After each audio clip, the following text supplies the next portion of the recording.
Razigrana Ljubljana ni klasičen vodnik po Ljubljani, sestavlja ga 10 dogodivščin, ki popelje otroke skozi znamenitosti.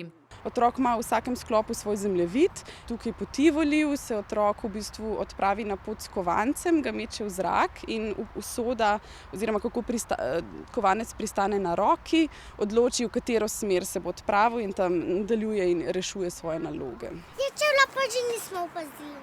Poleg ribnika, ki je opisan kot znamenitost, boste v vodniku našli tudi kip Edvarda Kocbeka. Nobenega kipa, ne vem pa, da je tam samo en pasji basen, kar ni znamenitost. Da otroci znamenitosti ne bodo spregledali, bo poskrbela knjiga, ki je nastajala 3 leta. Samo idejo zanjo pa je avtorica dobila v Berlinu. Sem tudi videla otroke, kako so po mestu letali z nekimi knjigicami, nekaj vanje zapisovali. Knjiga oziroma vodnik spodbuja k aktivnemu raziskovanju mesta skozi igro, namenjena pa je predvsem otrokom. Okvirno rečeno bi rekla, da od 6. do 12. leta. Vodnik je pritegnil pozornost ljubljanskih otrok, ki nekaj znamenitosti že poznajo. Mestna hiša, ker se mi zdi tako malo drugačna.